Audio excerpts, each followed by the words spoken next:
कुछ स्वादिष्ट है बनाना तो playrecipes.com पे जरूर है आना। कचौरी वाले की सफलता।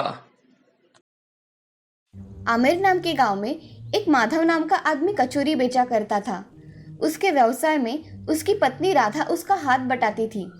माधव दिन भर बहुत मेहनत करके कचौरी बनाता और बेचा करता था। राधा उसे घर से सारा सामान तैयार करके देती थी। माधव की रेडी के सामने सुंदर नाम के आदमी की पाव भाजी की रेडी थी। उसकी रेडी पर भी लोग आया करते थे, मगर माधव के हाथ की बनी कचौरी खाना लोग ज्यादा पसंद किया करते थे। एक दिन माधव की 50 कचौरियां दिन में खत्म हो गई, इसलिए माधव राधा से, राधा, मुझे कल ज्यादा सामान बना कर देना।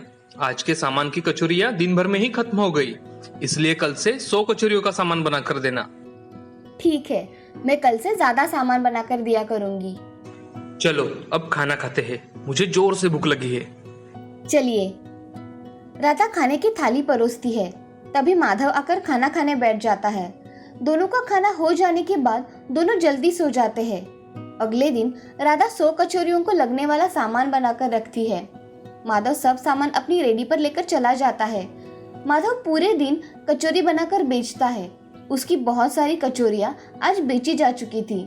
उसकी 20 कचौरियों का सामान बचा था, इसीलिए माधव मन में सोचता है, अगर मैं थोड़ी देर और रुकूं तो कचौरियां शायद बिक जाए। ऐसा सोचकर वो राधा को फोन लगाता है। तभी माधव राधा से, राधा, कचौरियों का थोड़ा सामान बचा हुआ है। मैं सोच रहा हूँ कि थोड़ी देर और यहाँ रुककर फिर घर पर आता हूँ। जी, जैसा आपको ठीक लगे। ठीक है। ऐसा कहकर माधव फोन रख देता है। फोन रखने के बाद आधे घंटे में माधव के रेडी पर एक आदमी 10 कचौरियां लेने आता है। वो आदमी माधव से, अरे भाई, 10 गर्मा गर्म कचौरियां बना कर देना जरा मुझे। जी अभी देता हूँ।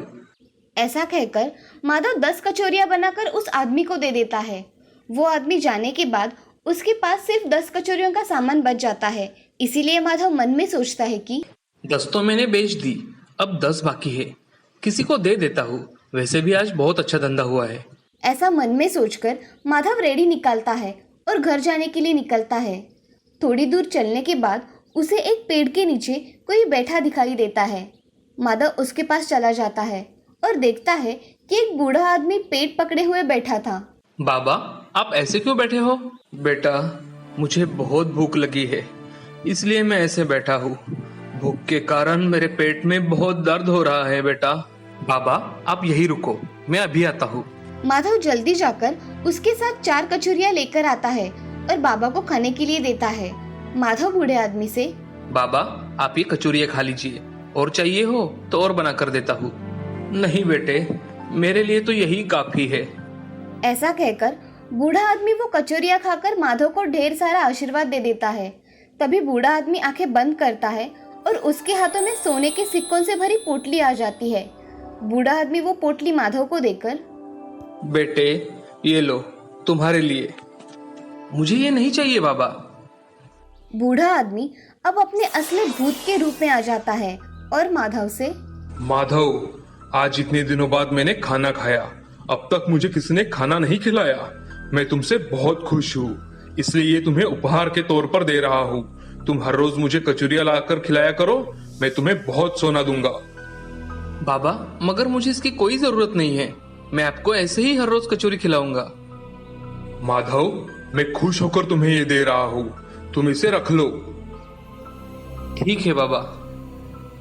माधव वो पोटली लेकर भूत से, बाबा, आप मुझे यहाँ हर रोज मिलेंगे? हाँ, मैं तुम्हें हर रोज यहाँ मिलूंगा, मगर याद रहे तुम्हें हर रोज मुझे कचौरियां खिलानी होंगी। ठीक है बाबा, मैं आपको हर रोज कचौरी खिलाऊंगा। अब मैं चलता हूँ। अब माधव घर जाने के लिए निकलता है। माधव घर पहुंचकर अपनी पत्नी राधा से, राधा, ये लो सोने के सिक्कों की पोटली। आप ये कहाँ से लेकर आए? इसमें सच में सोना है? राधा, मुझे आज एक पेड़ के नीचे एक बूढ़ा आदमी दिखा। वो बहुत भूखा था, इसलिए मैंने उसे कचौरियां खिलाई, तो उसने मुझे ये सोने से भरी पोटली दी और उसने बताया कि वो एक भूत है। इतने दिनों से उसे किसी ने खाना नहीं खिलाया, इसलिए उसने खुश होकर मुझे ये सोने के सिक्कों की पोटली दी है और हर रोज खाना देने के लिए कहा है। आप उन्हें कचौरियां दीजिए, मगर संभल के, हमें ज्यादा सोना भी नहीं चाहिए। हाँ, मैं ध्यान रखूंगा। ऐसा कहकर माधव और राधा खाना खाकर सो जाते हैं। अब माधव अगले दिन कचौरियाँ बेचने चला जाता है। तभी उसे फिर से रात को भूत दिखाई देता है और उससे कचौरियाँ खाकर फिर से सोने की पोटली देकर चला जाता है। अब ऐसे ही दिन बीत रहे थे। माधव अब बहुत धनवान बन गया था। उसने अपना खुद का दुकान खरीद लिया था। खुद के घर को बहुत बड़ी हवेली बना दी थी। ये सब उसके पड़ोस में रेडी लगाने वाला सुंदर देख रहा था। उसे ये सब जरा अजीब लग रहा था। ये माधव अचानक कैसे इतना अमीर बन गया? इसने दुकान भी खरीद लिया और घर भी बहुत बड़ा बनाया है। पता करना पड़ेगा क्या चल रहा है इसका। अब सुंदर ने माधव पर नजर रखना शुरू कर दिया। माधव एक दिन घर जा रहा था, तभी पेड़ के नीचे भूत दिखाई दिया। माधव के साथ भूत उसके घर गया और माधव के हाथ से बनी कचौरियाँ खाने लगा। ये सब बाहर खड़ा सुंदर देख रहा था। तभी उसने देखा कि भूत ने एक सोने के सिक्कों से भरी पोटली माधव को दे दी। ये सब देख सुंदर हक्का बक्का रह गया और मन ही मन में, अच्छा तो ये बात है। ये माधव इस तरह से मालामाल हो गया है। इस भूत का कुछ ना कुछ तो इंतजाम करना ही पड़ेगा। सुंदर वहां से निकल जाता है और उसे रास्ते में वही पेड़ दिखा जो कि उस भूत की रहने की जगह थी। तभी सुंदर घर जाकर अपनी पत्नी से, सुमति सुनती हो, जरा बाहर आओ। जी कहिए, क्या हुआ? सुंदर ने अपने आंखों से देखी हुई सब बात सुमति को बता दी और सुंदर ने सुमति से कहा, सुमति, मैं सोच रहा हूँ कि अगर हम उस पेड़ को ही काट डाले तो भूत वहां रह ही नहीं सकता और माधव को पैसे भी नहीं मिलेंगे। कैसा लगा मेरा आइडिया? विचार अच्छा है। चलिए हम अभी जाकर उस पेड़ को काट डालते हैं। वो भूत हमें कुछ करेगा नहीं ना? चलो, वो भूत हमें कुछ नहीं करेगा। ऐसा कहकर सुमति और सुंदर जहाँ भूत रहता है उस पेड़ को काट डालते हैं। तभी वहाँ भूत आ जाता है। भूत को देखकर सुंदर और सुमति बहुत डर जाते हैं और वहाँ से भागने लगते हैं। तभी भूत सुंदर से, तुमने लालच में आकर मेरा ये पेड़ काट डाला। तुम्हें पेड़ों की भी कदर नहीं है। अब देखो मैं तुम्हारा क्या हश्र करता हूँ। मुझे माफ कर दीजिए भूत जी, माफ कर दीजिए। हमें माफ कर दीजिए, हम आज के बाद ऐसा कभी नहीं करेंगे। तुम ऐसा करने के लिए अच्छे तो रहने चाहिए ना। ऐसा कहकर भूत अपने जादुई शक्तियों से उन्हें बकरी में परिवर्तित कर देता है। अब भूत बहुत हंसने लगता है और कहता है, बुरे लोगों के साथ ऐसा ही होना चाहिए।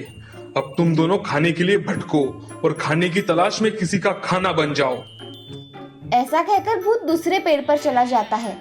सुंदर और सुमति बकरी बन जाते हैं। उन्हें उनके बुरे कर्मों का फल मिल जाता है।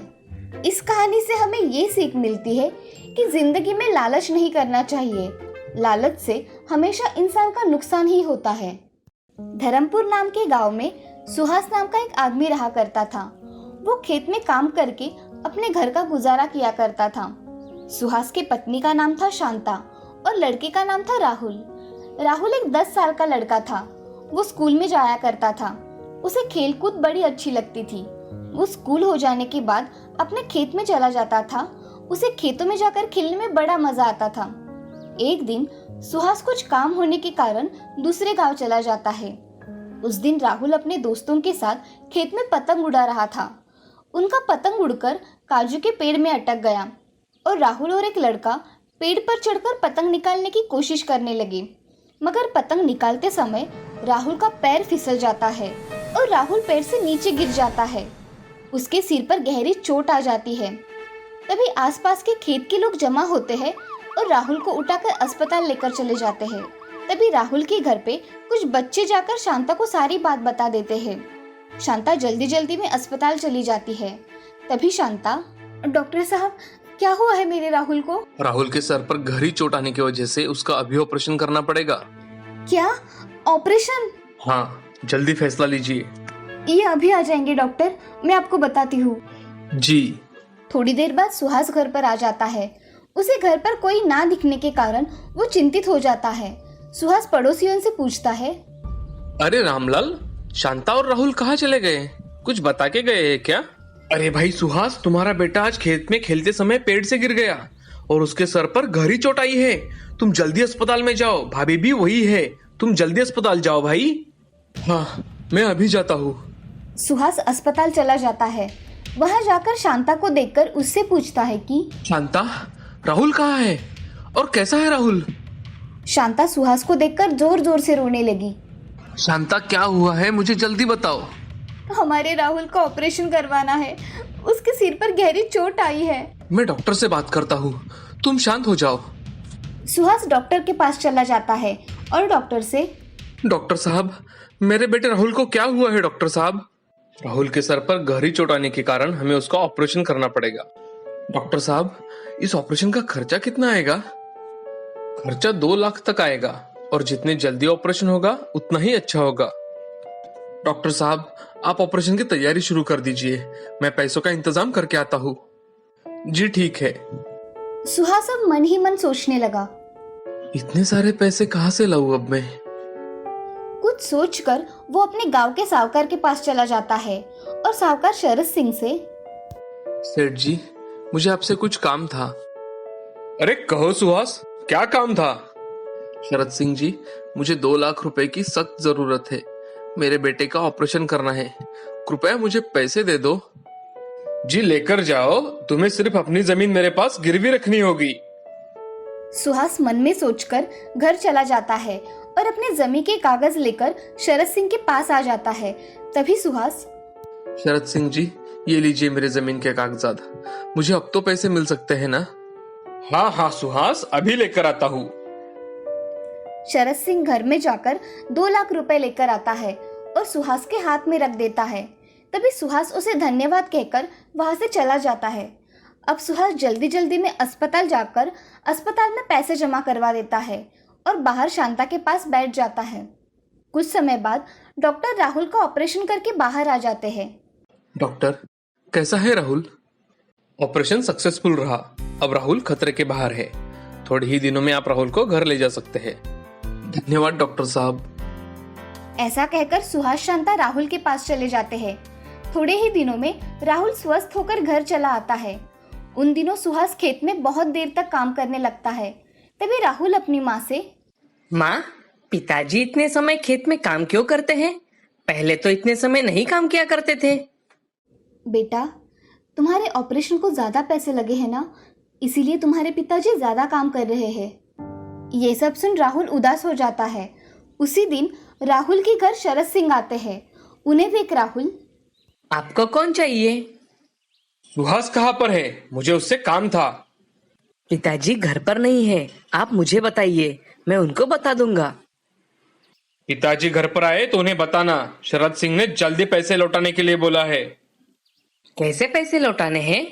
तुम्हारे ऑपरेशन के समय तुम्हारे पिताजी ने मुझसे लिए थे, वही पैसे याद दिलाने के लिए आया हूँ। तुम्हारे पिताजी आए तो उन्हें बता देना। मैं चलता हूँ। जी। अब राहुल सोच में डूब जाता है और सोचते सोचते अपने घर में चला जाता है। घर में जाते ही वो सारी बातें अपनी माँ को बता देता है और अपनी पढ़ाई करने बैठ जाता है। पढ़ाई होने के बाद राहुल दोस्तों के साथ खेलने ना जाकर खेत में अपने पिताजी के पास जाने के लिए निकलता है। तभी उसे रास्ते में एक साधु दिखाई देते हैं। राहुल साधु से प्रणाम साधु बाबा। बेटे, मुझे बहुत भूख लगी है, क्या तुम मुझे कुछ खाने के लिए दे सकते हो? ठीक है साधु बाबा, मैं अभी आपके लिए कुछ लेकर आता हूँ। खेत पास में ही था, इसीलिए राहुल भागते हुए अपने खेत में गया और वहां से कुछ काजू के फल तोड़कर साधु बाबा के लिए लेकर आया। राहुल साधु बाबा से बाबा, ये हमारे खेत के काजू के फल है, आप खाकर देखिए। साधु बाबा वो फल खाकर तृप्त हो जाते हैं और राहुल से बेटे, तुमने मेरी भूख मिटाई है, इसलिए मैं तुम्हें ये जादुई काजू का बीज देता हूँ। इसे अच्छी जगह लगाना और इसकी अच्छे से देखभाल करना। ये तुम्हारी सारी समस्या दूर कर देगा। तुम इसे जो चाहे वो मांग सकते हो। धन्यवाद साधु बाबा। ऐसा कहकर राहुल साधु बाबा के पैर पड़कर उनसे आशीर्वाद लेता है और वो जादुई काजू का बीज लेकर अपने घर चला आता है। घर आकर राहुल उस बीज को अपने आंगन में लगा देता है। अगले दिन देखता है तो उस बीज की जगह आज एक छोटा पौधा उगा हुआ है। ये देख राहुल बहुत खुश हो जाता है और 5 ही दिन में वो बीज का बड़ा पेड़ तैयार हो जाता है। उस काजू को पेड़ को देख सुहास शांता से अरे शांता, ये काजू का पेड़ अचानक हमारे घर के सामने किसने लगाया है? और ये 3-4 दिनों में कितना बढ़ रहा है, देखा तुमने? हाँ, ये कोई साधारण पेड़ नहीं लगता, ये तो कोई जादुई पेड़ लगता है। ऐसे दोनों की बातें हो रही थी, तभी राहुल वहाँ आ जाता है और राहुल अपनी माँ पिताजी से, माँ, पिताजी, मुझे एक साधु बाबा ने जादुई काजू का बीज दिया था। ये उसी बीज का जादुई पेड़ है। हम इससे कुछ भी मांग सकते हैं। ये हमारी सारी इच्छा पूरी कर देता है। क्या कह रहे हो राहुल तुम? मैं सच कह रहा हूँ पिताजी, मुझ पर विश्वास कीजिए। ऐसा कभी होता है क्या बेटा? ये सब कहानियों में होता है। रुको माँ, मैं इस पेड़ से कुछ मांग कर देखता हूँ।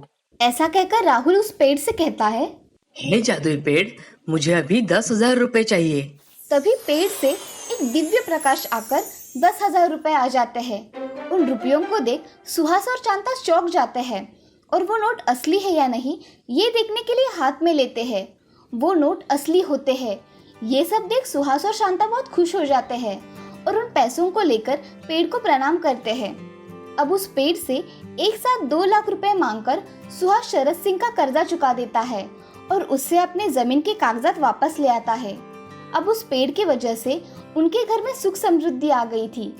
एक दिन सुहास उस पेड़ से, हे जादुई पेड़, तुम्हारी वजह से मैं आज कर्ज मुक्त हो पाया। तुम्हारा बहुत बहुत धन्यवाद। तभी उस जादुई पेड़ से आवाज आती है, सुहास, अब तुम्हारी सारी समस्या दूर हो गई है, तो मैं चाहता हूँ कि तुम ऐसे ही जरूरतमंदों की मदद करो और उनकी सहायता करो। मैं जरूरतमंदों की सेवा करूंगा और उनके दुख में उनका साथ दूंगा। हम दोनों बाप बेटे मिलकर सभी गांव वालों की बहुत सेवा करेंगे। अब सुहास और राहुल उस गांव में गरीबों की मदद किया करते थे और जरूरतमंदों की जरूरतें पूरी किया करते थे। ये सब जादुई काजू के पेड़ की वजह से हुआ था। अब उनके गांव में खुशहाली छाई थी। इस कहानी से हमें ये सीख मिलती है कि कठिन परिस्थिति में हमेशा दूसरों की मदद करनी चाहिए और हमेशा दूसरों को सहायता करना चाहिए। सुंदरपुर नाम का गांव बहुत ही सुंदर था। वहाँ बहुत पेड़ होने की वजह से उस गांव में सुख समृद्धि थी। उसी गांव में राम नाम का एक गरीब लड़का रहा करता था। उसके साथ उसकी माँ राधा रहा करती थी। राधा का स्वभाव बहुत ही अच्छा था। एक दिन उसके घर गांव के सरपंच जी आए। सरपंच जी राधा से, अरे राधा बहन, कैसी हो? आइए ना सरपंच जी, बैठिए। जी, मैं राम से कुछ काम के सिलसिले में बात करने आया था। राम कहाँ है? अच्छा, आप बैठिए ना सरपंच जी, मैं अभी राम को बुला कर लाती हूँ। राधा राम को आवाज देती है, राम, ओ राम, सरपंच जी हमारे घर पर आए हैं, उन्हें कुछ काम है तुमसे। जी माँ, अभी आया। ऐसा कहकर राम जल्दी जल्दी घर आ जाता है। तभी सरपंच जी घर पर बैठे देख राम सरपंच जी से, नमस्ते सरपंच जी, कुछ काम था तो मुझे बुला लिया होता, मैं आ जाता आपके घर। अरे नहीं राम, मैं यहाँ से जा ही रहा था, इसलिए सोचा तुमसे बात करता चला जाऊँ। बोलिए ना सरपंच जी, मुझे क्या काम करना है? राम, तुम्हें पता है ना कि मेरे खेतों में कितने सारे आमों के पेड़ हैं, मगर उनकी देखभाल करने के लिए कोई नहीं है। मैं चाहता हूँ उन पेड़ों की देखभाल तुम करो और बाजार जाकर आम भी बेचो। ठीक है सरपंच जी, कल से मैं काम पर आ जाऊंगा। ठीक है, फिर मैं चलता हूँ।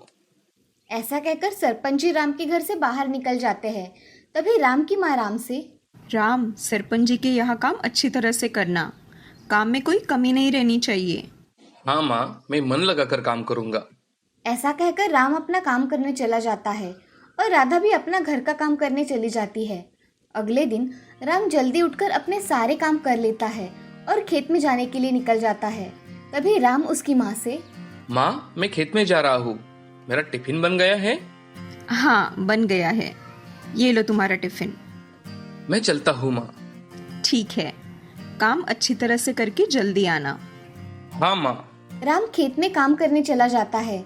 राम खेत में जाकर देखता है तो वहाँ सरपंच जी होते हैं। राम सरपंच जी से, नमस्ते सरपंच जी, बताइए मुझे क्या काम करना होगा? राम, तुम्हें इन खेतों को अच्छी तरह से जोतना है और इन आम के पेड़ों के आम अच्छे दाम में बेचने हैं। ठीक है सरपंच जी।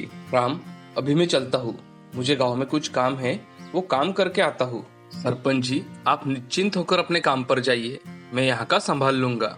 ठीक है। ऐसा कहकर सरपंच जी वहाँ से चले जाते हैं। अब राम खेत में पानी देने का काम, आम के पेड़ों की देखभाल करना, ये सब काम करने लगा। राम ने काम बहुत जल्दी जल्दी सीख लिया था।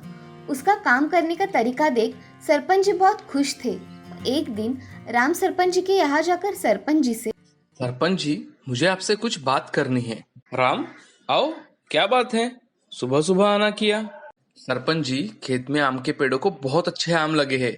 मैं सोच रहा हूँ आम गांव में ना बेचकर हम उसे शहर में जाकर बेचे तो हमें अच्छे दाम मिलेंगे और अच्छा मुनाफा भी होगा। आपका क्या विचार है इस बारे में? ये तो बहुत ही अच्छा विचार है राम, मगर मेरे पास इतना समय नहीं है। इसलिए अगर ये काम करना है तो तुम्हें अकेले ही करना पड़ेगा। मुनाफे का आधा आधा हिस्सा कर लेंगे लगे तो। ठीक है सरपंच जी, अब मैं चलता हूँ। अगले दिन से राम ने आम को निकालकर उन्हें जमा करने में बहुत मेहनत की और उन्हें शहर बेचने चला गया। उसके आम इतने स्वादिष्ट थे कि लोगों को आम बहुत पसंद आए। एक आदमी राम से, अरे भाई, आम कैसे दिए? भैया, आम 100 रुपए किलो दिए हैं। आपको कितने किलो दूं? मुझे 5 किलो आम दे दीजिए। राम ने उस आदमी को 5 किलो आम नाप कर दे दिए। उस आदमी ने हर रोज आम लेने राम से शुरू कर दिए। अब राम का आम बेचने का व्यवसाय बहुत अच्छा चलने लगा। वो हर रोज बेचे जाने वाले आम के आधे पैसे सरपंच जी को दिया करता था। उसकी ईमानदारी देख सरपंच जी बहुत खुश थे। एक दिन सरपंच जी राम से, राम, आम तो बहुत अच्छे दाम में बिक रहे हैं। मुझे तुम्हारी मेहनत पसंद आई। अगले साल के आम तुम ही बेचना, मगर पैसे मुझे एक साथ दे देना। ये किश्तों में देने की जरूरत नहीं है राम। ठीक है सरपंच जी। राम अब घर चला आता है। उसकी माँ को ये खुशखबरी उसे सुनानी थी। वो घर आकर, माँ, कहाँ हो तुम? क्या हुआ है राम? जोर जोर से आवाजें दे रहे हो।